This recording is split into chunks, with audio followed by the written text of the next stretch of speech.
Oração dos meninos. João de Deus. Pai nosso que estás nos céus, na glória da criação, ouve esta humilde oração dos pequenos lábios meus. Santificado, Senhor, seja o teu nome divino em minha alma de menino que confia em teu amor. Venha a nós o teu reinado de paz e misericórdia, que espalha a luz da concórdia sobre o mundo atormentado. Que a tua vontade, assim que não hesita nem erra, seja feita em toda a terra e em todos os céus sem fim. Dá-nos hoje do celeiro de tua eterna alegria, o pão nosso que sacia a fome do mundo inteiro. Perdoa, Pai, nesta vida, os erros que praticamos, assim como perdoamos toda ofensa recebida. Não deixes que a tentação nos vença a carne mortal e nem permitas que o mal nos domine o coração. Em tua luz que me beija e em teu reino ilimitado, que sejas glorificado, agora e sempre. Assim seja.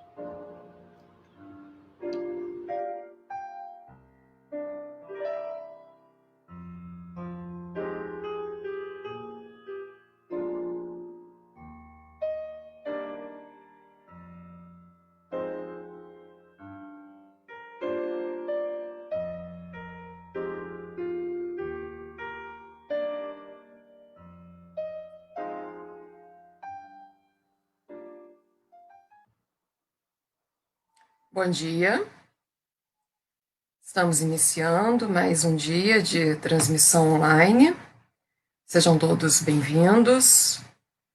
Então, para que nós possamos começar, primeiramente eu vou dar alguns recados.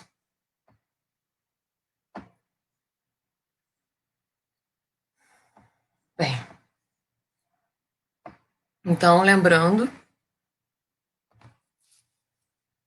que o Conselho Diretor, ele comunica ao público, em especial a todos os associados, trabalhadores e frequentadores, que todas as nossas atividades presenciais, elas permanecem suspensas por tempo indeterminado.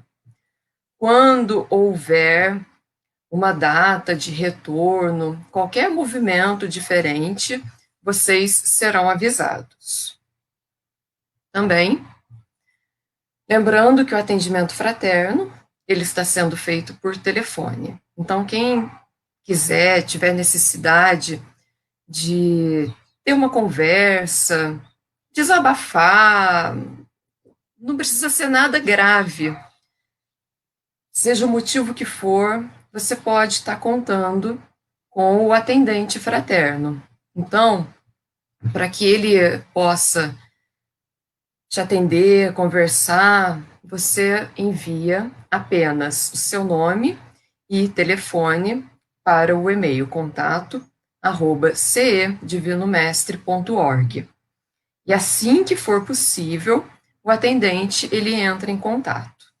Vocês podem ficar bem tranquilos e contar com esse atendimento, porque ele está sendo feito, tem vários atendentes fraternos que ficam de plantão. Então, enviando o e-mail, não demora muito para que o atendente te telefone e vocês possam conversar. Então, faça uso desse momento, né, que tem à disposição para todos nós. Conte com os atendentes, a privacidade, ela é mantida, a conversa ela fica somente entre você e o atendente fraterno, não precisa ter receio, é uma ligação de telefone, então podem ficar bem tranquilos para poder usar, que está funcionando e tem bastante pessoa que já foi ajudada e está dando tudo certo. Também da campanha Acolha uma Família, que está arrecadando alimentos não perecíveis, como arroz, feijão, macarrão ou outros itens. E também pode ser doado roupas, calçados, utensílios domésticos, cobertores, coisas que estão em bom estado ainda, que dá para outra pessoa usar, mas que muitas das vezes a gente já não usa mais. Então, tudo isso pode ser doado. Para isso, você leva até a obra social Célio Lemos, às segundas, às quartas e às sextas, das 9 ao meio-dia. Lembrando que para poder entrar na obra social é obrigatório o uso da máscara, protegendo nariz, tampando nariz e boca. Se você não for com a máscara, você não vai poder adentrar a obra social Célio Lemos. Então, a gente já avisa para não ter nenhum tipo de complicação, nenhum mal-estar, e se todos nós seguir o que se pede, dá tudo certo para todo mundo. Agora também, se você não puder levar até a obra social Célio Lemos, entre em contato com a Iris e combina com ela como que a sua doação pode estar sendo feita. O WhatsApp dela é o 981630807. Bem, esses são os recados iniciais. Já temos bastante pessoas aqui aguardando. Então, vou convidar os nossos palestrantes de hoje. Sejam bem-vindos, Márcia e Elton. Bem, a Márcia, ela é frequentadora do Divino Mestre, ela faz palestra já no Divino Mestre, na terça-feira, né, terça-feira à tarde. Ela frequenta o grupo de estudos do EAD aos sábados. Ela é uma mãe LGBT e ela é professora de redação. Então, ela está hoje aqui para poder ajudar a gente a entender um pouco mais sobre essa questão. E o nosso outro convidado é o Elton, ele é de São Paulo, ele é psicólogo, atua profissionalmente como psicólogo, ele frequenta o Centro Espírita Zilda Gama, lá em São Paulo, e ele participa ativamente da Comevalp. Então, sejam bem-vindos, muito obrigado por terem aceitado o convite, por estarem aqui conosco nessa manhã. Para que nós possamos iniciar, vamos fazer a prece. Então, você faz, Márcia? Bom dia, faço sim. Então, eu vou pedir para que todos fechem os olhos, se mantenham calmos, desliguem os nossos pensamentos no mundo lá fora, possamos voltar os pensamentos para nós mesmos, para dentro do nosso ser, ligando os nossos pensamentos à espiritualidade, a Jesus, agradecendo, acima de tudo, pelo dia de hoje, agradecendo a graça da reencarnação, agradecendo a oportunidade do aprendizado, agradecendo a oportunidade de estarmos juntos, aprendendo, estudando, nos melhorando dia a dia. Que essa nossa conversa de hoje, ela possa ser proveitosa para o nosso crescimento, para nós, para as pessoas que estão em volta, e para que a gente possa, juntos, dentro dos ensinamentos de Jesus, dos ensinamentos do Evangelho, praticar o amor e a caridade. Que assim seja. Sim, sim. Bom, então o assunto de hoje, né, vocês vão explicar para nós a visão espírita da homossexualidade, né? Bom, eu já combinei com vocês que as pessoas podem, né, fazer as perguntas, e aí, se tiver pergunta, vocês vão respondendo no decorrer da apresentação, certo? Então, eu estou aqui, qualquer coisa que vocês precisarem, vocês me chamam, e se tiver pergunta, eu vou pondo na tela, tá bom? Então, boa palestra e até já.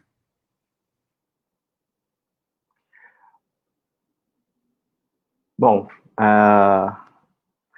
A gente vai, na verdade, né, bater um grande papo aqui sobre o tema, e a ideia de primeira mão, né, é que a gente, o tema não vai se esgotar aqui, né? Então, aqui a nossa maior proposta é jogar sementes para que aguçem mais, né, o desejo, a vontade ali de entender um pouco mais, se aprofundar, e a ideia é que a gente dá alguns norteadores, né? A primeira coisa que é interessante a gente pensar, né, a gente vai trazendo alguns slides aqui para a gente pensar juntos, né, e o primeiro que eu trago, né, eu e a Márcia, a gente vai estar sempre com uma fala muito, muito próxima, né, eu queria pensar junto com vocês, né, tem essa frase, né, da Simone, né, ser mulher ou homem é uma construção cultural, né, e não algo pré-determinado pelo sexo biológico, né. As temáticas de gênero se referem à construção social, de como as pessoas se identificam e se expressam, né.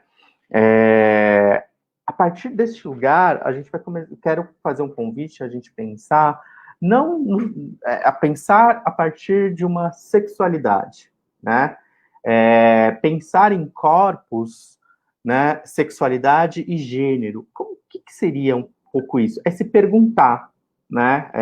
Talvez a gente aproximar esse pensamento, tipo, como que eu me vejo, como que eu me expresso, de quem eu gosto, por quem eu me atraio, né? Quando a gente vai falar, né, desse espectro da sexualidade, trazendo como espectro, porque é uma coisa que descola um pouco, né, do que é do sexo biológico, então é um pensar um pouco maior, é um pensar de uma forma ampla. É um convite que a gente começa a se fazer, não só nós, né, mas eu acho que a atualidade, a sociedade atual, né. Por isso que, muito provavelmente, vocês já devem ter visto, né, esse um unicórnio, né, que está no próximo slide, pode passar, por favor, que ele vai contar um pouco, e eu trago ele aqui porque trazendo a ideia de como é essencial a gente compreender, né? Então, muito provavelmente, vocês já devem ter visto, antigamente, há um tempo atrás, né, geralmente era no lugar do unicórnio, muitas pessoas já devem ter conhecido com aquele bonequinho do biscoito de gengibre, né, ali. Queria pontuar com vocês 3 coisas, né? Essa identidade de gênero, né, essa expressão de gênero, esse sexo designado ao nascer, né, e essa atração sexual, emocional, afetiva, para a gente ter uma ideia do que isso representa tudo, né? Essa identidade de gênero, né, essa aí que está bem na cabeça do unicórnio, né, ali próximo, é um pouco de como que a gente se enxerga, né?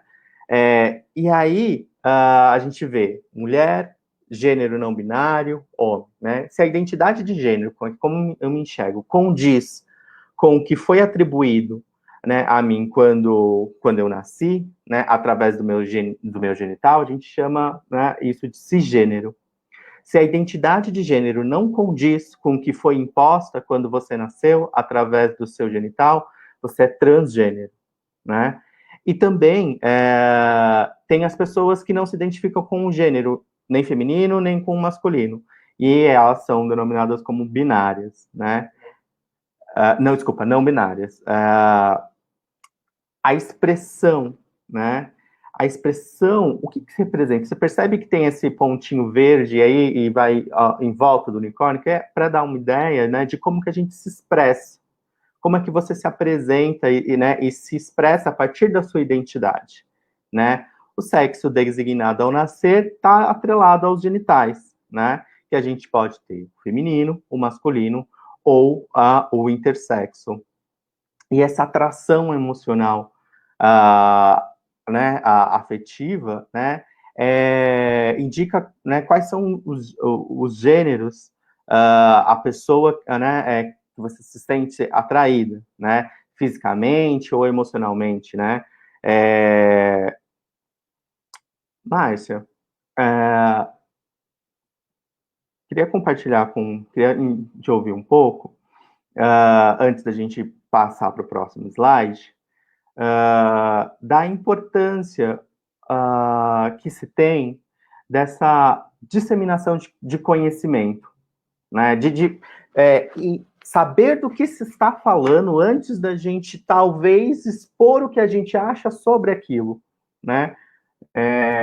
Você que vem da área, né, da educação, da construção, do conceito, o quanto é importante a gente saber, pelo menos, do que se trata, do que aquele conceito, aquele construto está querendo nos dizer, né, dessa informação, e o quanto é um diferencial do que a gente faz com a informação, a partir da nossa linha de raciocínio e de pensamento. Bom, bom dia, pessoal. Eu acho que a primeira coisa que nós temos que pensar que tudo isso é uma construção social, né? Como você falou lá no início, né? E a informação, ela é fundamental para que a gente se conheça, né? Conhecer a si mesmo, mas que toda essa construção, ela sempre existiu ao longo dos tempos. De repente, às vezes as pessoas ficam, nossa, mas por que agora está se falando isso, né? Eu que sou mais velha que você, por exemplo, mas no meu tempo não tinha isso. Não, sempre existiu, né? Hoje nós temos aí essa informação, a tecnologia, ela traz para a gente toda essa gama de informações que faz aí com que a gente possa saber um pouquinho mais, ter um pouquinho mais sobre essas informações. Eu trabalho, como você falou, com adolescentes há muitos anos já, né? E ter conhecimento dessas informações vai fazer com que eu me conheça, passe a ser uma pessoa melhor e mais feliz. Isso é fundamental, né? Quando você fala aí, né, aí do unicórnio, e você vai colocando aí essas informações que muitas vezes as pessoas confundem até o que é, né? Eu confesso que lá no passado também eu tive dificuldade em entender, porque são termos novos que nunca foram até então desvendados, né? Por exemplo, quando você fala da identidade de gênero, né? É como eu me enxergo, eu olho no espelho, o que é que eu vejo, né? Eu vejo em mim, eu olho para mim e me vejo uma mulher, não é? E isso independe de toda a minha característica física, né? Que daí entraria na expressão de gênero, né? Então, assim, eu trabalho com jovens, como eu falei, e esse conhecimento aí para o jovem, que ele hoje tem uma cabeça muito mais aberta do que a gente, aberta no sentido de adquirir esses conhecimentos de uma forma muito mais tranquila do que foi para a gente, ou do que é ainda para a gente, né? Então, eu penso que nós precisamos levar a informação, nós precisamos conhecer, porque quando a gente conhece, a gente passa a desmistificar, e aquela ideia do preconceito, ele vai desaparecer, né? Porque, como nós sabemos, o preconceito é um conceito que eu tenho sem que eu conheça a coisa, né? Sem que eu conheça aquele conceito. A partir do momento que eu tenho ideia, que eu conheço, que eu sei o que não é? Aquilo vai acalmando e eu vou tirando todas aquelas ideias. Eu queria só trazer um pouquinho essa nossa conversa aí, Elton, por uma passagem do Evangelho, que até eu comentei com vocês, com você e com a Carol, né? Que eu achei muito interessante, porque aqui você mostra bem, né? Coloca bem aí a identidade de gênero, a expressão, o sexo designado ao nascer, não é? E a atração. E tem uma parte muito interessante do Evangelho, que é instrução dos espíritos, limite da encarnação. É só um trechinho, eu vou comentar com vocês, que ele fala assim, olha, que em certos mundos mais avançados que a Terra, ele já se apresenta, o corpo se apresenta menos compacto, menos pesado, menos grosseiro, e, consequentemente, menos sujeito a vicissitudes. Num grau mais elevado, desmaterializa-se e acaba por se confundir com o perispírito. De acordo com o mundo a que o espírito é chamado a viver, ele se reveste do envoltório apropriado à natureza daquele mundo. Então, perceba, se antes, quando eu tinha 18 anos, a idade dos meus alunos, 17, 18 anos, eu não tinha tanta necessidade de saber essa informação, porque eu vivia num outro momento do mundo, né? Hoje, essa informação, ela se faz essencial, não é? Até porque, né, de acordo com o próprio Evangelho, eu preciso dessa minha roupagem, e essa minha roupagem ela é importante não só para o meu desenvolvimento, porque às vezes a gente pensa só no nosso desenvolvimento, né? Mas não, você está desenvolvendo todas as pessoas que estão à sua volta e, consequentemente, você está desenvolvendo o mundo num todo, não é? Então, assim, essa informação, ela é fundamental para o nosso próprio conhecimento. Tem uma coisa que você traz na sua fala, né? E eu acho que é o que a gente está falando um pouquinho no slide seguinte, que é onde a gente vai olhar. Eu sempre escuto muito, né, às vezes ainda, algumas frases assim, né, em relação a siglas. Nossa, parece agora é uma sopa de letrinha, um abecedário inteiro, né? Eu trouxe essa parte, né, só para a gente pensar um pouco nessa frase. Nossa, o que essa sopa de letrinhas, né? O L é de lésbica, o G é de gay, o B é de bissexual, o T, né, é dos transgêneros, travestis, né, mulheres trans, homens trans, o I é de intersexo. Toda vez que eu escuto essa frase, né, eu fico pensando um pouco. Quando a gente está na rua, quando a gente está em grupo, andando em sociedade, às vezes não nos incomoda quando as pessoas começam a falar com a gente, mas elas não, às vezes não nos chamam pelo nome, chamam tipo, Sil, não sei o quê, né? A importância do nome, eu estou trazendo aqui, a importância do nomear, né? Algo que tem nome, ele sai de uma margem, ele entra num campo. A importância de ter essas letrinhas, assim, é a gente ter uma representatividade social, né? Eu não vou, nesse slide, a gente faz um apanhado do que estava no slide anterior, né? Orientação e tal, se a gente vê aqui, né? Você vai perceber, é lésbica, gay, né? Homossexuais, orientação, enfim. Mas a ideia inicial que eu quero compartilhar aqui, trazer, é puxar para essa reflexão, né?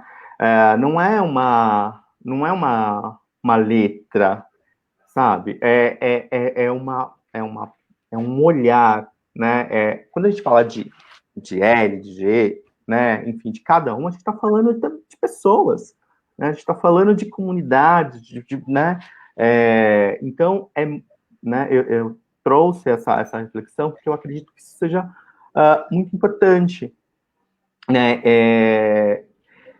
A gente vem passando por um movimento, um momento um pouco delicado, mas a gente vai falando muito dessas representatividades. A importância de o quanto às vezes é angustiante eu ter uma pré-percepção de alguma coisa que eu não consigo saber o que é, né? E isso vai atrelando a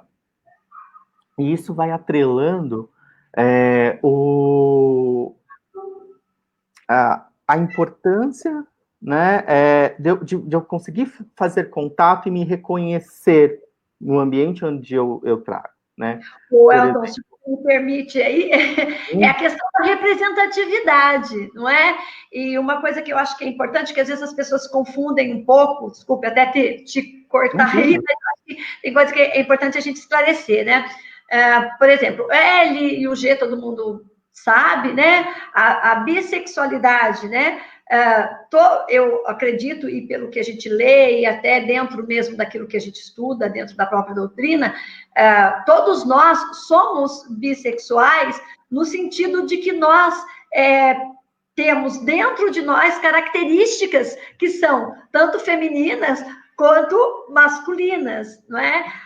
E a questão, bissexuais são pessoas que gostam de pessoas, não é? Se atraem por pessoas.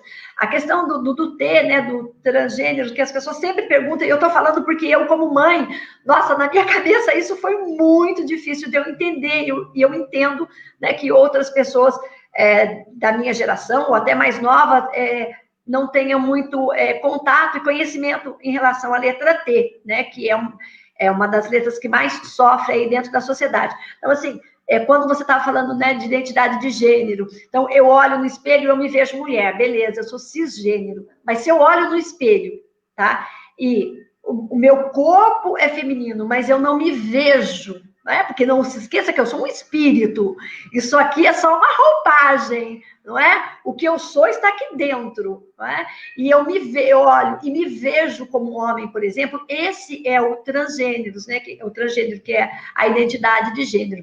Esse transgênero, né, é só para dar mais um esclarecimento rápido, porque eu sei que muitas pessoas têm dúvidas, assim como eu, durante muito tempo, tive. Esse transgênero, esse homem trans, essa mulher trans, ela pode tanto ser um transgênero heterossexual e se atrair afetivamente, né, por pessoas de sexo oposto, ou ela pode ser um homossexual e se atrair por pessoas do mesmo sexo, né? Quando você fala o I, lá no meu tempo, Elton, você é novinho, acho que não conhece isso, mas a gente chamava como hermafrodita, que eram aquelas crianças, não é?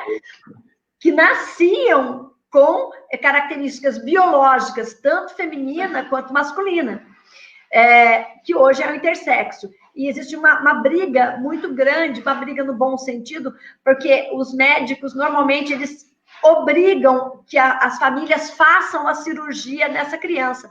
Só que essa criança, ela acabou de nascer, ela ainda não expressa, não é? O seu gênero, vamos dizer assim, a sua identidade. Então, existe uma conversa muito grande sobre isso, para que essa criança, para que essa família respeite o desenvolver dessa criança, uma vez que o sexo é uma construção social, e só dali a um tempo que ela vai, né, se identificar. Esse mais aí é todo mais, gente, porque como eu acabei de ler aqui no Evangelho, veja, nós estamos nessa roupagem por uma necessidade nossa. E eu penso mais, Elton, que é uma necessidade minha de contribuição para o mundo, uma contribuição social. Então, eu venho hoje como uma mulher heterossexual por minha necessidade e por necessidade dos que estão em volta. Da mesma forma, meu filho veio nessa encarnação como homossexual por uma necessidade de crescimento dele, de crescimento das pessoas que estão em volta e de todo mundo. Porque o próprio Evangelho fala sobre isso, né? Dessa necessidade. Depende do mundo que eu estiver, eu vou estar no envoltório necessário, apropriado para o desenvolvimento desse mundo. A Mariana, ela é perfeita a sua fala, assim, né, Márcia? E a Mariana vai nos dizer assim, o que não tem nome, não existe. Nomear é essencial, né? E é justamente isso, né, que a gente está aqui tentando ajudar a fazer esse construto, né? A Lívia, né, diz assim, são muitas possibilidades da pessoa ser, se expressar e sentir. Não existe um padrão que a sociedade tenta impor, né? É preciso ter mais respeito e compreensão, né? Eu acho que a gente está falando o tempo todo do nosso maior desafio, né, de ser um ser social dentro de uma sociedade, né, e todas as dificuldades que isso permeiam, não é? Aqui, ó, Rosil, não consegui ler. Rosilma. Isso, Rosilma. Conheci uma criança hermafrodita. Só depois de 10 anos e muitos exames, definiu e fez a cirurgia para ter, né, o órgão genital designado ali, né, por ela, ali, né, a vagina. A gente está falando desse processo de de autoconhecimento também, não é? Isso vai ao encontro um pouco do que a gente vai fazer no nosso próximo slide, né? Você falou, né, dessas questões da nossa representatividade. Eu vou trazer 2 contextos, né? O Emmanuel, né, no Vida e Sexo, a gente está falando, né, específico de uma publicação de 1970, por exemplo, ele vai dizer: a vida espiritual, pura e simples, se rege por afinidades eletivas, essenciais. No entanto, através de milênios e milênios, o espírito passa por fileiras imensas de reencarnação, ora na posição feminina, ora em condições de masculinidade, o que sedimenta o fenômeno da bissexualidade, mais ou menos pronunciado em quase todas as criaturas. O que é essa sexualidade que que o Emmanuel está colocando aqui, né? A gente está falando de uma sexualidade psíquica, tá? Né? Não estamos falando especificamente desse aparato das letras que a gente colocou. Mas ele está falando de um masculino e um feminino, né? Que a gente não é 100% um gênero só, né? E traz como uma justificativa dessa, né, pluralidade ali de experiências que a gente, como espírito, precisa ter, né? E todo mundo possui, né, de uma certa forma, um masculino e um feminino dentro de si, né? E aí isso a gente aqui eu trago também o Freud, por exemplo, porque lá já em 1915, quando ele vai postular os 3 ensaios, né, ele vai trazer ali de uma forma ampla e para a cena, para ser dialogado, essa questão, né, do conceito da sexualidade, para além dos limites, né, do que se reporta na primeira infância, né? Ele vai demonstrar que essa sexualidade, ela não começa na puberdade, mas desde a infância precoce, é uma construção, né? A sexualidade, ela está presente em nós, desde que nascemos, né? E a bissexualidade foi ele foi, né, em relação a essa questão da bissexualidade, ele foi o primeiro a aplicar a noção ao nível psicológico, né, postulando que tendências masculinas e femininas coexistem desde a infância em todo o indivíduo. Outros referenciais teóricos, né, também, como Jung e tal, vai trazer um pouco, né, da ânima, do ânimo. A gente vai olhar um pouco disso também. A Joana vai colocar algumas coisas na obra dela, como ela traz muito próximo aos conceitos junguianos, né, para tentar, né, para dar ali um suporte também, né. E aí a gente volta novamente, né. Aí aqui eu acho que a gente arremata a importância do entender, do conhecer, do se aproximar, do olhar, de tentar dizer, nossa, mas o que está sendo colocado aqui e trazendo para essa reflexão, não é? Emendando nisso, eu trouxe um fragmento de uma carta que eu acho sempre muito interessante, né? Que é uma carta, um texto que está disponível na internet, sempre se falou muito, que é uma carta, né, que uma mãe, em 1935, enviou a Freud, pedindo que curasse seu filho homossexual, né? Eu trouxe alguns fragmentos da carta, porque é interessante a forma como a coisa vai sendo colocada, né? Então, assim, lendo a sua carta, deduzo que o seu filho é homossexual. Chamou-me fortemente a atenção o fato da senhora não mencionar este termo na informação acerca dele que me enviou. Poderia lhe perguntar por qual razão? Né? E aí tem alguns fragmentos nessa carta que eu acho que são muito interessantes a gente trazer para essa nossa reflexão. Que ele vai colocando também, né? Não existem motivos para se envergonhar dela, né? Já que isso não supõe um vício nem uma degradação. Não pode ser qualificada como uma doença, né? E nós a consideramos como uma variante da função sexual, produto de certa interrupção no desenvolvimento sexual, né? Muitos homens de grande respeito da antiguidade e atualidade foram homossexuais. É com grande injustiça e também uma crueldade perseguir a homossexualidade como se esta fosse um delito. quando eu me deparo com isso, né, a gente vai percebendo o quanto a gente está falando de uma, sim, de uma luta, de uma inserção, e pouco de tudo isso que a gente já começou a trazer no nosso discurso aqui, né, na nossa conversa, o quanto é importante a gente novamente falar, né, da importância do reconhecer, do nomear, do entender, né, do buscar essa informação e antes de passar para você para discutir, eu queria trazer um ponto também importante no próximo slide, porque a gente está falando aqui de famílias, não é mesmo? Né? E o próximo slide ele vai falar um pouquinho sobre uma ideia de família. A família, isso é todas as coisas que eu trago aqui, eu posso compartilhar a fonte depois, né, mas estão aqui nos rodapés dos slides. Tem um texto que eu gosto muito, que é a família como locus educacional.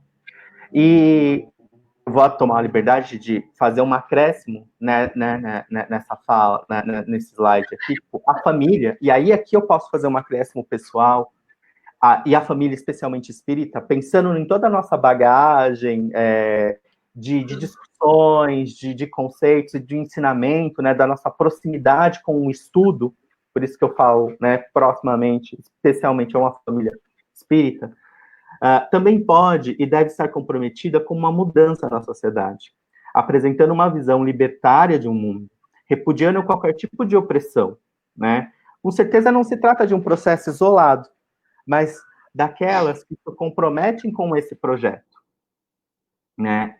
E para a gente pôr um ponto antes de começar a discutir um pouquinho sobre isso, o próximo slide, ele vai nessa mesma construção, né? Que aí pensar família não só como uma condição de sobrevivência, mas sim como um desenvolvimento dos seres humanos. Pensar família como uma estrutura que assume uma função, né, educativa para facilitar um viver em sociedade, né? Márcia, como que essas coisas vão chegando até aí, né? A Lívia traz também uma outra reflexão legal aqui, que é qual a importância da aceitação da família no processo de autoaceitação do jovem que se percebe LGBTQIA+. Lívia, um beijo. Eu gostaria de voltar um pouquinho lá, né? Porque a carta lá da mãe lá para o Freud, porque até 1990 a gente falava homossexualismo, né? Com a ideia de que fosse uma doença, né? E foi em 17 de maio de 1990 que a Organização Mundial da Saúde mudou essa nomenclatura para a homossexualidade e atestou como uma não doença, né? Na verdade, porque não é uma doença, né? Não se tem como cuidar algo que é natural. Eu não gosto nem da palavra normal. Para mim é algo natural. Então, o que acontece? Você estava falando da família, não é? A família, enquanto o primeiro núcleo social em que você está em contato, né? O primeiro núcleo social que você tem, e a importância, né, da família aí na formação aí desse ser, desse filho, né, dessa criança LGBT, porque as pessoas acham que os nossos filhos, eles viram LGBTs, né? De vez em quando eles vão lá e falam, não, hoje eu resolvi, né, que eu vou ser LGBT ou eu vou optar por alguma coisa. Não. O LGBT, ele nasce LGBT, né? A criança LGBT, ela existe, né? É só você olhar aí. A gente que tem... nós que somos mães LGBTs, claro que ao longo da nossa história, né, com os nossos filhos, muitas vezes a gente nem se apercebe disso. Ou porque é mais fácil a gente colocar uma venda nos olhos, ou porque a gente simplesmente não enxerga isso. Depois que passa e que a gente, enquanto família, sai do armário, né? Porque a gente precisa sair também, e aí a gente olha aí as fotos e lembra das crianças, a gente fala, nossa, nunca foi diferente, né? A Lívia fala aí disso também. Então, o que acontece? Essa família é o primeiro local de amor que nós recebemos. Nós sabemos até, dentro daquilo que nós estudamos enquanto espíritas, né, a necessidade que essas famílias têm de estar naquele mesmo grupo social, né, por motivos os mais variados, não nos cabe aqui discutir, mas como elas estão ali, por que elas estão ali junto, aquele grupo está junto, né? E eu penso que, e o Evangelho nos fala isso, que o motivo primeiro daquele grupo de pessoas, aquele grupo familiar estar ali, é o amor.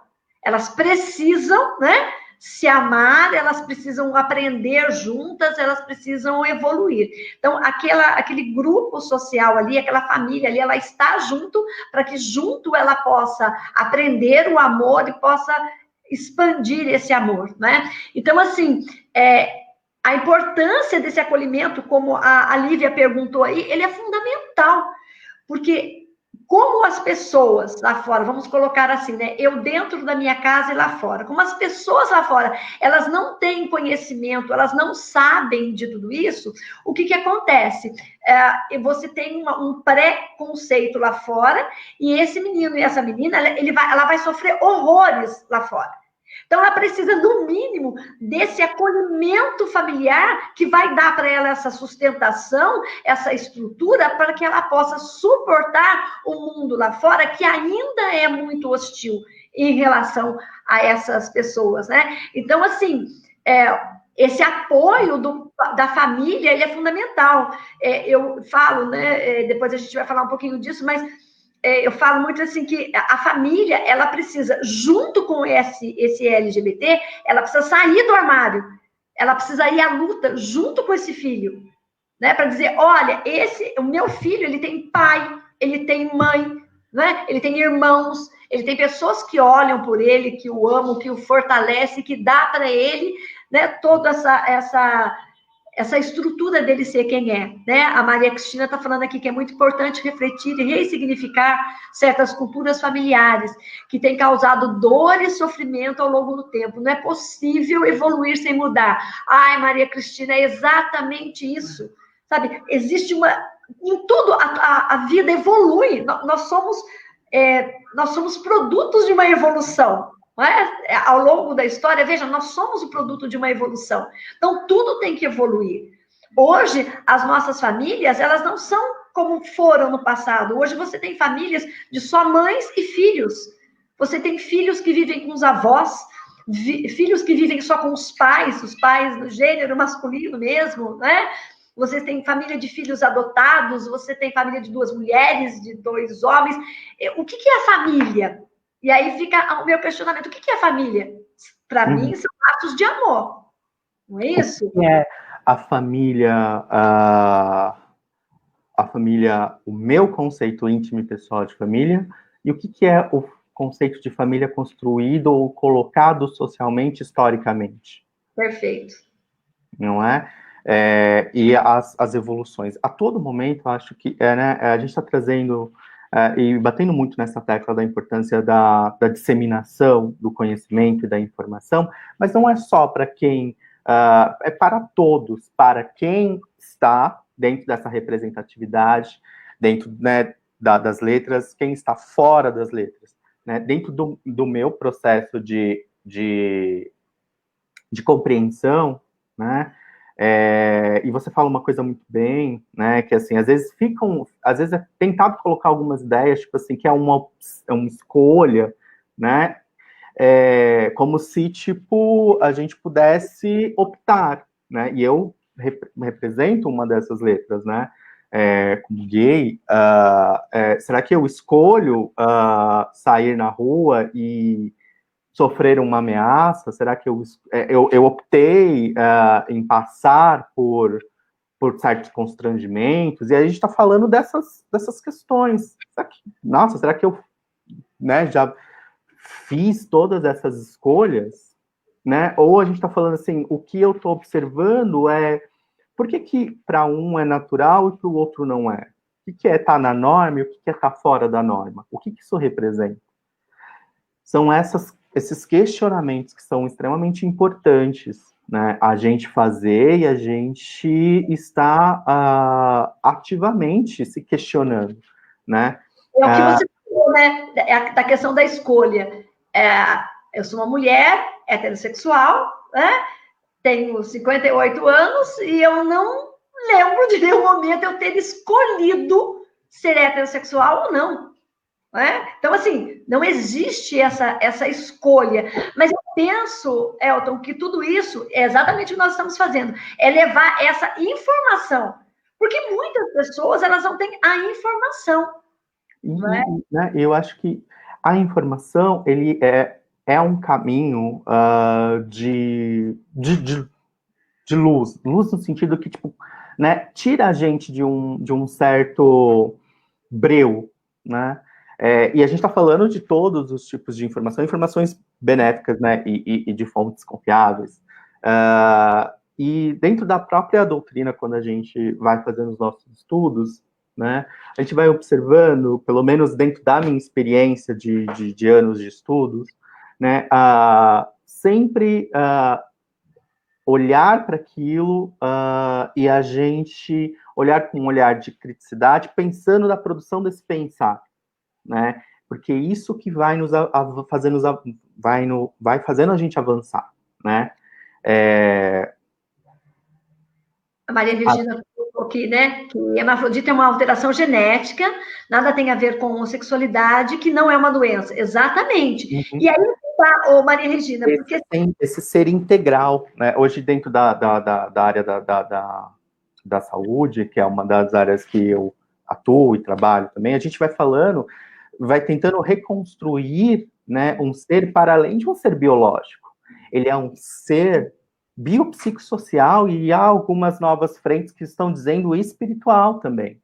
Ele é algo complexo, que perpassa por todas essas camadas, né? Não dá para olhar ele microfragmentado, né? Até porque, ele desse lugar. As pessoas, elas falam, elas olham muito aquilo que é, de novo, por fora, aquilo que é a casca, e não o que você está falando, que é o psicossocial, né? Como a Maria Tereza colocou aí, né? A hemafrodita, que hoje nós chamamos de intersexo, e que isso não tem nada a ver com homossexualidade. O problema é que, muitas vezes, essa criança, ela sofre uma cirurgia no momento em que não é propício, não é? E ela vai se mostrar, ela vai se identificar só muito lá na frente. E aí, sim, isso vai dar problema, mas isso porque as pessoas estão, de novo, olhando todo esse lado físico, toda essa nossa casca, e esquece que nós somos espíritos, né? E às vezes a gente vai cair, e acho que é sempre a gente está num momento muito importante de se pensar, né, nas coisas pré-determinadas. Quando eu falo assim, quando eu elejo uma determinada cor para um determinado padrão, eu estou determinando uma determinada vida, a qual é esperada que se aconteça. Percebe que isso é tão robótico, né? E o quanto às vezes é pouco complicado pensar assim. Elton, é o de fora. Você vai dizer para mim que cor eu tenho que usar. Então, eu acho que isso é uma questão a se pensar. Voltando, né, como a gente está dentro desse âmbito da família e da importância que, né, isso tem, acho que o amor, né, que é o que a gente vai trazer no nosso próximo slide para pensar, né, o amor vai muito mais além do tradicional. Eu acho que é isso que a gente está dizendo. E eu trouxe aqui, novamente, né, a gente já tateou isso no comecinho, você trouxe na tua fala, dessas novas formas de família, né, e eu trouxe uma reportagem que eu achei muito importante, né, da gente trazer para pensar, que vai ao encontro, né, com essa coisa que talvez fica muito pré-estabelecida, né. Os estudos mostram que essa diversidade não traz patologias ou distúrbios de comportamento diferentes, né, dos que já aconteceram nos modelos tradicionais de família. Isso tudo ajuda a diminuir o preconceito e a abrir o espaço, a discussão, né, a informação pública e a constatação que essas novas formações não são fontes de sofrimento psíquico, né, não são fontes de sofrimento psíquico. Então, e aí eu trago também a questão do casamento, né, que é o livro que tá, a questão 695 do Livro dos Espíritos, né, será contrária à lei da natureza o casamento, isto é, a união permanente de dois seres? E aí tem uma resposta, é um progresso na marcha da humanidade. E aí eu destaco, não foi usado homem e mulher, foi usado seres, né, e a gente sabe, né, que a criticidade, né, do que está ali no Livro dos Espíritos, que nada é colocado, todas as palavras elas são muito bem escolhidas e com muito cuidado, né? E eu chamo a atenção para isso, né? O que você acha, Márcia? A gente precisa dar uma caminhada com o nosso tempo, porque a conversa é boa e a gente vai. Assim, né? A gente se empolga, né? Só para fechar, eu gostaria de colocar que, assim, como você falou, né? Ele fala de seres, né? No Evangelho, ele não fala de homossexuais ou de heterossexuais. Ele fala de amor, né? O Evangelho fala de amor. Ele fala de caridade. Ele fala de amar o próximo como a si mesmo. Em nenhum momento ali no Evangelho isso é nomeado, não é? O que acontece é a importância do amor aí, né? Acho que é isso que está bem claro para a gente. Comenta um pouco, né, da pesquisa que você trouxe, que você compartilhou comigo, e a gente vai trazer aqui rapidinho, né? Pode passar, por favor, para o próximo. Deixa eu só pego meu carro. Minha bateria está acabando aqui, só vou colocar. Essa é uma pesquisa da G1, né? Eu acho que foi do ano passado, de 2018, que fala o seguinte: pesquisa de família, a consequência e a aceitação das famílias para sair do armário, que foi o que eu falei anteriormente. Então, o que ele coloca é que, segundo a pesquisa realizada pela Secretaria de Assistência e Desenvolvimento Social da Prefeitura de São Paulo, entre 5,3% e 8,9% do total da população em situação de rua na capital pertence à comunidade LGBT. E que, além disso, 63% dos jovens de 18 a 25 anos relatam sentir rejeição total ou parcial da família ao saírem do armário. Você veja que é um número muito grande, né, de jovens que sentem essa rejeição dentro da própria família. E ele fala aqui que apenas 59% relatam a sua orientação sexual para a família. Uma pesquisa realizada pelo Instituto Data Popular aponta que 37% dos brasileiros ouvidos não aceitaria ter um filho ou uma filha homossexual. Isso para mim é tão surreal, sabe? Primeiro, né, quando você fala dessa população de rua, porque o que acontece? Muitas das coisas, quando os meninos e as meninas, eles se declaram, eu não gosto dessa palavra assumir, sabe, Elton? Essa palavra assumir, assumir a homossexualidade, ela me dá eu sou linguista, né? Então eu tenho um pouquinho de mania com palavras, mas essa assumir, ela dá uma sensação de culpa, sabe? Assumir a culpa, assumir a responsabilidade, então eu não gosto desse verbo. Eu prefiro declarar. Então, elas são jogadas nas ruas pelas próprias famílias, não é? E quando elas estão em casa, elas são absolutamente hostilizadas em função. Então, você veja, a própria rejeição, o próprio preconceito, a própria homofobia, ela começa ali dentro da própria casa. E isso você está falando, né? É uma realidade intensa do que acontece. E esses números nos assustam, né? Nos fazem pensar tantas coisas. E, novamente, né? Vai ao encontro do que a gente está no nosso próximo slide. A importância da gente estar num movimento, né? Que busca o reconhecimento, a legitimidade, né? A importância de trazer isso para o discurso, para a fala, para em frente, né? Eu trouxe essa referência, mas a gente nem entra tanto nela, mas é mais para a gente ter uma ideia. Teve esse dossiê que saiu, né, na revista Cult há um tempo atrás, no ano da comemoração dos 40 anos de luta, né? E isso é primordial, né? Entrar em contato com esse histórico. Tem, né, depois no finalzinho, logo mais a gente traz algumas referências e tal, mas é olhar da onde a gente né, da onde essa luta tem começado e como é que ela está acontecendo, né? Para a gente ir avançando cada vez mais, né? Você faz parte de um super movimento, né? Eu queria que você compartilhasse com a gente um pouco sobre esse movimento que você faz parte. Então, eu faço parte de um grupo de mães pela diversidade, né? É um grupo que surgiu em São Paulo por duas mães que tiveram seus filhos agredidos, uma delas a presidente, teve o filho agredido por 2 vezes na Avenida Paulista, né? Vítima de homofobia, e elas criaram esse grupo que hoje tem no Brasil todo, né? Eu sou coordenadora aqui em São José dos Campos e no Vale do Paraíba.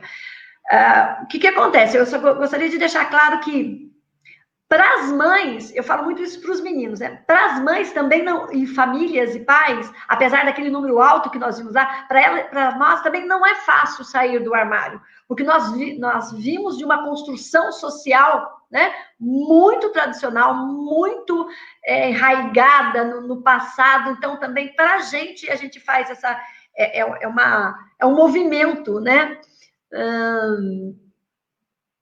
Nossa, é um movimento muito grande em relação a isso. Então, o que esse grupo, na verdade, faz, né? É um grupo apartidário, né? Laico, não é? E que vai trabalhar com o acolhimento dessas famílias, né? Levando a informação aí para as pessoas, levando a informação de que não existe cura gay, porque não tem ninguém doente, né? Então, isso não existe, né? Não existe isso, porque não existe essa... Claro que a gente sabe de muitas coisas que a gente ouve falar isso, mas não existe a OMS, Organização Mundial da Saúde. Quer dizer, eu sou leiga, eu não sou médica, né? Mas é a Organização Mundial da Saúde, 1999, ela me coloca que não existe, que não é uma doença, não é? Então, acho que já começa por aí, né? E eu acho que a gente também, como espírita, trabalhando o amor e a caridade, que é a nossa função, acho que nós somos privilegiados até de estar nessa doutrina que prega isso, né? Nós temos mais que a obrigação de entender tudo isso. Esse movimento... Então, ele nasceu, né? Essas fotos são fotos da parada LGBT do ano passado, diferente do que as pessoas pensam, que é uma bagunça e tudo mais, não. É um movimento político, de representatividade. Mas por que precisa ter um dia, um mês, né, do orgulho LGBT? Para justamente representar e mostrar aí para o mundo que nós somos um grupo que existe, que lutamos,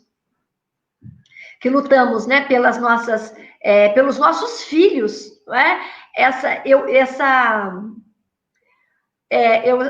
Essa foto foi a primeira vez que eu participei, né, desse grupo. Então, aqui em São José, a gente faz esse acolhimento às mães, nós não temos uma sede específica. Agora, com a pandemia, as nossas reuniões são mais online, mas tem um grupo no WhatsApp e tudo mais, tem a página no Face do Mães de São Paulo e do Brasil, não é? Mas eu vou te dizer que eu me encontrei, né? Porque esse primeiro dia que eu fui aí nessa parada, quando eu entrei na Avenida Paulista, e eu achava que eu estava ali pelo meu filho, sabe, Helder? Eu achava que eu estava lutando pelo meu filho. Quando eu entrei ali, e eu vi aqueles milhões e milhões de pessoas pedindo um abraço, muitos... Né, como a gente viu lá nos números, os pais e as famílias colocaram para fora ali, e eles vendo na gente, enquanto mães, a oportunidade do carinho e do amor que eles não receberam, na hora, a emoção é tão grande, que na hora eu falei, cara, não tem como olhar para trás, não tem como ser diferente, não é pelo meu filho que eu estou aqui só, porque meu filho tem a mim, é por todos os outros. Então, esse movimento é um movimento muito bacana, que a gente faz assim com muito carinho, né? A Paty está falando aqui, né? Poderiam comentar sobre o movimento de alguns psicólogos que defendem a cura gay? No, Sim, no, né? A gente tem, passando pela vida, a gente se depara com coisas, né, que nos trazem barbáries, assim. Né, o nosso conselho, nós temos um posicionamento sobre isso. Eu acho que não dá nem para dizer, e eu acho que eu fico muito, né, espantado, uma pessoa que se propõe, né, e passa-se tempos na faculdade e vai olhar o sujeito, adentrar o sujeito, né, assim, estar em contato com ele, e parte de princípios deste jeito. A gente aqui já está falando, né, de coisas de anos atrás, né? Então, tudo que... como posso colocar isso? A gente está falando de... Acho que eu consigo pontuar isso de uma forma que coloque luz na importância da gente continuar fazendo os nossos movimentos. Por isso que tem que ter um dia, por isso que tem que ter uma representatividade, por isso que tem que ter... por isso que esse assunto precisa estar no nosso dia a dia. É assim que a coisa começa a ganhar um movimento, uma forma, né? Trazer, né? Aqui tem. O único motivo dos filhos irem morar nas ruas é porque todos veem suas escolhas com maldade e não com amor ao próximo, né? Que começa dentro de casa, Helena. Helena, você traz uma coisa que é muito interessante, né?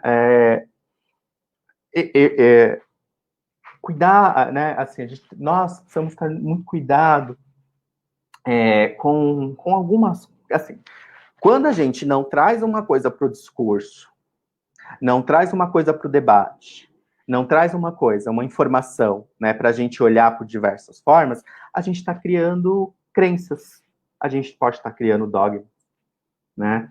Então, eu acho que isso que você está trazendo é fundamental, né? Trazer, e o que a gente está fazendo aqui, né, também trazendo, expandindo, e com uma vontade e um sentimento muito puro e cristalino de que as coisas não terminem quando essa live, né, esse debate não termine quando essa reunião aqui acabar. Que isso comece a ter vontade de pesquisar mais. A gente tem muitas coisas, e a partir disso, dessa instrumentalização, que a gente vai observando que, às vezes, alguns argumentos, algumas ideias, tipo, são infundáveis, né? Glauco, penso que sexo e sexualidade ainda é um tabu muito grande, e a ausência de entendimentos e diálogos a respeito demonstra que alguma ignorância causa boa parte desses danos. A gente está falando desses tabus, nós temos diversos tabus que foram construídos socialmente. A gente está falando de sexualidade, o quanto a gente estava falando né, a gente está falando de sexualidade e não de sexo, outras coisas também são esses tabus, o preconceito em si, né, a questão de tonalidades de pele, e tantas outras coisas que devem causar um mal-estar, a gente aproximar isso, né, por essa questão, né, porque a gente está querendo né, romper coisas, caixinhas, coisas pré-determinadas, né, e por que acho que é importante a gente estar falando disso? Porque a gente está falando de todo momento de direitos humanos, né, são direitos inerentes a todos os seres humanos, independente da raça, do sexo, da sua nacionalidade, da etnia, idioma, né, ou de qualquer outra condição, né? Então, acho que a gente caminha por né, por essa trilha, assim, não é? Eu penso também, Elton, por isso a importância desse espaço, né? Eu acho que esse espaço, sim, é fantástico, que o Divino Mestre está nos proporcionando aí, né? Porque é a importância de se levar a informação, né? De se levar o conhecimento. Só através da informação e do conhecimento a gente vai conseguir quebrar esses tabus, né? Desvendar e quebrar esses preconceitos. Então, assim, espaços como esses, eles devem cada vez mais eles devem cada vez mais deve cada vez mais ser colocados aí para que a gente possa aí desmistificar tudo isso, né? Porque como o próprio Evangelho, e eu vou bater bastante nessa tecla, ele traz para a gente, é o quê? Amor e caridade, ponto. Se a gente conseguir isso, todo o resto a gente consegue, né? Tá tudo dentro disso, não é? O Jader, né, traz na fala dele um pouco do que a gente tentou dizer, né, nesse momento que a gente já está se encaminhando para o finalzinho. Que conversa maravilhosa, muito bom ver nossas existências representadas no Centro Espírita, né? É essencial abrir espaço no trabalho e acolher LGBTs, né, no movimento espírita e nos centros para uma vivência mais plural e diversa do espiritismo. Márcia, minha gratidão de sempre por abraçar também todos nós, filhos, mães e pais. Isso é uma conversa, o todos é uma coisa muito bacana, pesquisem também, né? A gente não deu tempo por causa do, né, colocar aqui, mas sim, todos, né? Porque isso é importante, né? Dentro, né, da linguagem aí, o pessoal que é mais purista aí da gramática, né? Primeiro que a nossa gramática ela é absolutamente machista, então ela vai sempre jogar para o masculino, né? Mas isso tudo bem, é outra história, como você falou, mas esse todos é justamente para dar essa ideia de representatividade, para eu acolher todas as pessoas, né? Então, esse todos é de uma linguagem, de uma gramática, da oralidade, isso ninguém está inventando nada, isso é absolutamente possível. E eu acho que, né, questões de transformações, vamos tentar não olhar para as transformações, negar que isso existe, e aí a gente pode só deixar aqui, né, a transformação do você, dentro dessa, né, vamos... bom, e aí, a gente queria deixar umas indicações, né, que estão aí na tela.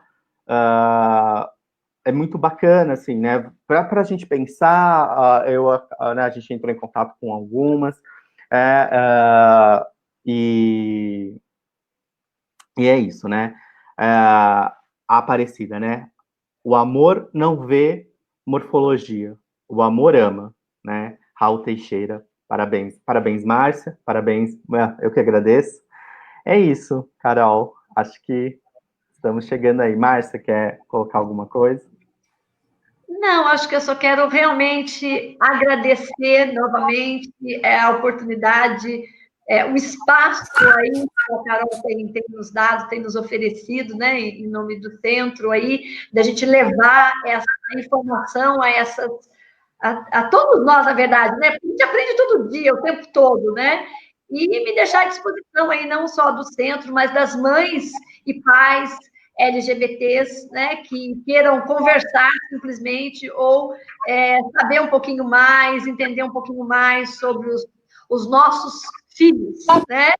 E dizer que o nosso evangelho é isso, né? Acho que nós somos privilegiados. Nosso evangelho é amor e caridade. Eu acho que é a única coisa que tem que ficar assim. Não, eu lembro que quando eu entrei no espiritismo, toda coisa que eu achava bonita, eu escrevia e colocava na porta da geladeira para não esquecer, sabe?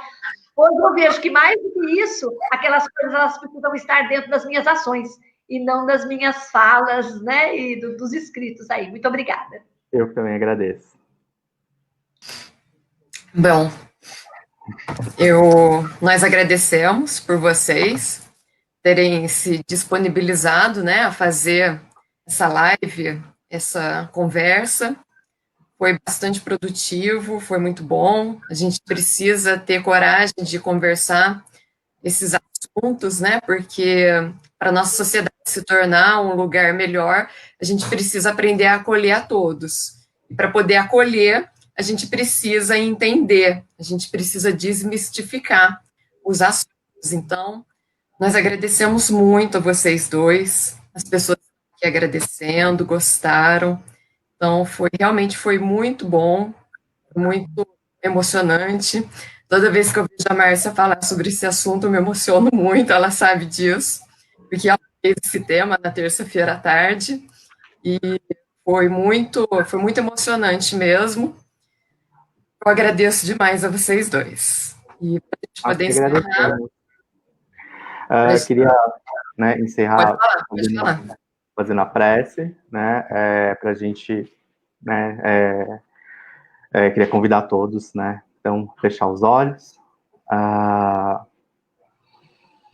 respirar fundo e soltar um pouco, né, porque eu acho que hoje a gente teve uma experiência, né, esse final de emoção, de talvez a gente ter conseguido tocar um pouco a nossa humanidade, né, e experienciar na prática um pouco do amor e da caridade e da importância de estarmos conectados como uma sociedade. Agradecemos aos nossos mentores, à espiritualidade que certamente sempre se faz presente, porque toda vez que a gente vai falar de coisas onde envolvem Jesus, o amor, ela está sempre presente, né? Agradecendo também a todos que puderam estar presentes aqui, e que a gente consiga pegar um pouquinho das sementes que a gente trouxe aqui e espalhe nesse mundo afora, como os passarinhos fazem, né? Para que floresçam novas coisas em campos, às vezes, de difícil plantio. Mas quando a gente faz de coração aberto, com amor, a gente também está levando a mensagem do Pai, e não há do que dar errado. Graças a Deus. Obrigado a todos.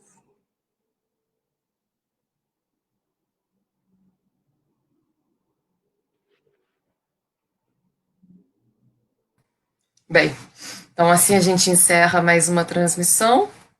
Convido vocês para na próxima semana as palestras que nós teremos. Na terça-feira, o assunto vai ser os desafios do Espiritismo para o terceiro milênio, com Daniel Camasmia. Na quarta, o assunto é culpa e responsabilidade, com André Luiz. No próximo domingo, o tema é provas e expiações, com José Carlos. Então, nós agradecemos a todos vocês que estiveram conosco, desejo um ótimo domingo e nos vemos até na próxima terça-feira. Até lá, então. Tchau, tchau.